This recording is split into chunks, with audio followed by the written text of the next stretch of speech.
have power, you have a voice. That's part of your legislation advocacy today, is coming to me and saying, hey, I think there's another civil rights bill that we need to be running. And I would more than happily write that bill. Part of the thing that I'm noticing, that hair discrimination, I didn't think that was gonna pick up like it did, but wow. We got traction across the nation. Baltimore, Detroit, Texas, Minnesota, which Minnesota's trying to be the 5th state after us, of course, of passing that hair bill. But you know what the reality is? We need to be passing more civil rights bills. We're not talking about that.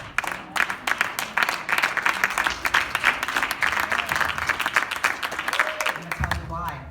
If you don't talk about it, they're not gonna talk about it. That's real. I sit in a caucus that has more white people in it. Therefore, they don't care about our people. It is I, or the 4 other black legislators that are serving your districts here, that are bringing up to them, we have black issues. We have issues that need to be solved. And guess what? We're not asking. All right now. We're demanding.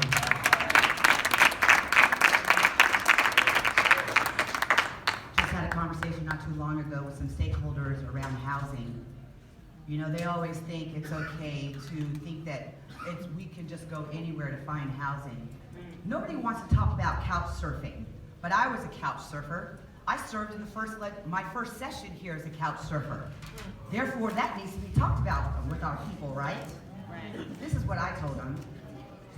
There was a time we weren't even allowed in a hotel. There was a time that I wasn't even allowed to sleep on the street because I was called a vagrant. Do you know that Black Code said that you arrest vagrants? Therefore, I would have been arrested. So therefore, couch surfing is what we do in our families. We take in our family members and let them sleep on our couches. So therefore, why isn't that a law? Why are we being penalized in a lease because I have my family member over? Why are we told that we can't have our people over to stay with us and move in with us and help us with our rent, to help us stop becoming evicted? Hey, did you know that black women are the highest evicted demographic group in the state of Washington? I'm one of them. For $50. And then, once you're evicted, try to get back in, see how much that works for you. But I got an answer.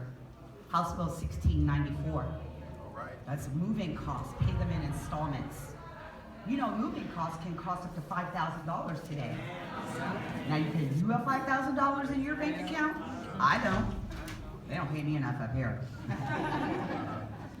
But my bill says we're going to do that in installments, in 3 months installments, so that's to reduce the barriers for us to get in to be housed.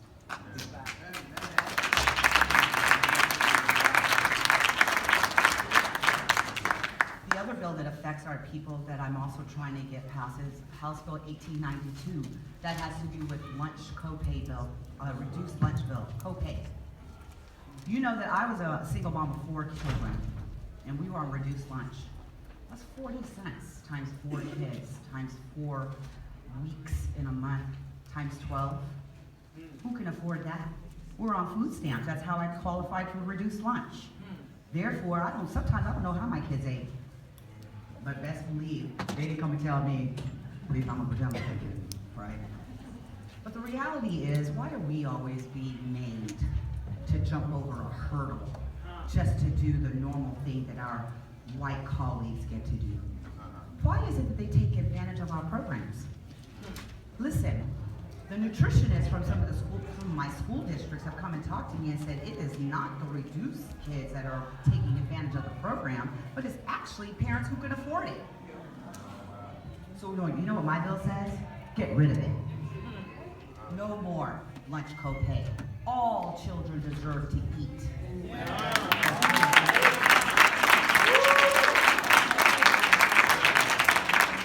That's equity.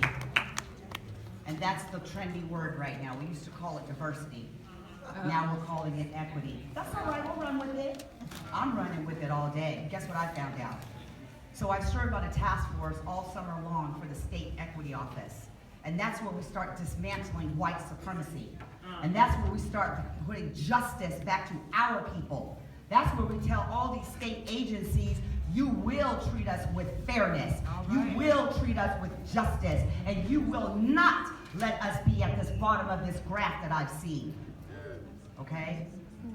So guess what I'm finding out now? All these other bills that are going forward, like they want to redefine the theft bill so they can touch you inside of the store instead of waiting till you get outside the store, even though you didn't steal anything. There's all kinds of bills that are being passed, like around cannabis. But guess what I've been telling my white colleagues? You need that state equity office now, don't you? Wow. Should have voted yes. But you know what? We're only halfway there. All the bills that come out the House, we're only punting it down the field. There's a long way to go. We have a Senate that doesn't even have one black person in their caucus.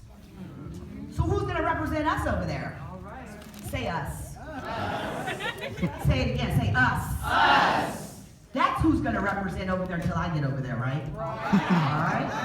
So therefore, I need you to go over to the Senate. I need you to talk to those senators. We need that hair discrimination bill to pass. Yes. We need that state equity bill to pass because that's for us. And you know what? If they don't hear from you, they won't pass it because they think you don't care. Do you care? Yes. Tell me you care. I care. I can't hear you. That don't sound like you care to me. Let's get excited. This is rally, right? Why are we sitting down? We should be standing on our feet saying that enough is enough. We will have fair treatment. We will have state equity.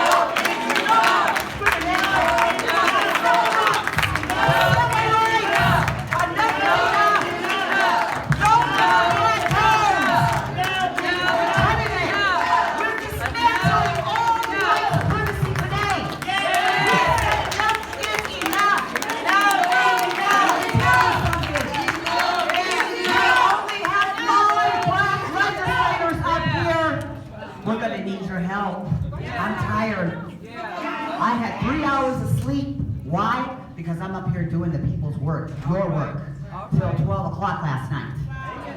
Turn it around here. I got a meeting at 8 a.m. That's what I do for you, and you, and you. You know why? Because it matters. You belong.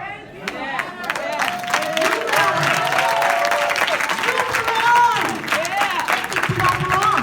They think you don't need nothing because you're silent. We ain't silent no more, are we? Today's the last day that we're silent. Is that right? Yes. That's because why? I'm going to see more of y'all down here now? Yes. Starting tomorrow.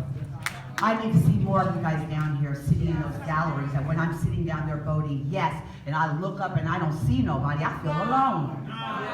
Yeah. Where y'all at? Yeah. Right? I need help. Yeah. I feel lonely down here. I'm fighting. People are pushing back. People are doing investigations for no reason, but because I'm black. Well.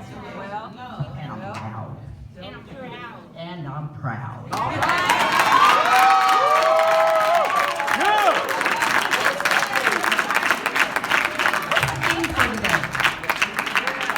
What's the theme for today? Did you guys have a theme today?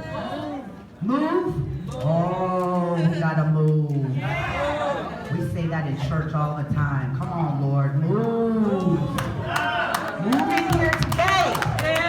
Move on this Capitol. Move in those offices. Move on that vote yes. Move in that Senate chamber over there. Move outside of this Capitol. Move in my community. Move in your community. Move in your homes. Move in your school. Move in your job. Move in your grocery store. Why? Because it's time. We tell them time is up. We're back.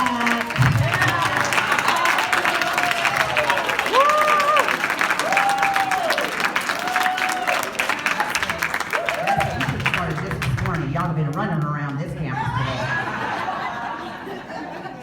I gotta get back to work. I just stay here and have fun with y'all all day.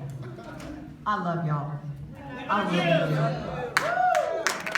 You cannot do this alone. You can't do it alone. You can't do it alone. And I can't do it alone. Never have we been able to do it alone. From the plantation to the streets to this Capitol, we have never been able to do it alone. And we know who did not help us. But we know who did help us. turn to your neighbor and say, you helped me. Not turn to your neighbor and say, I'm going to keep helping you. Because we're going to move. Melanie Morgan.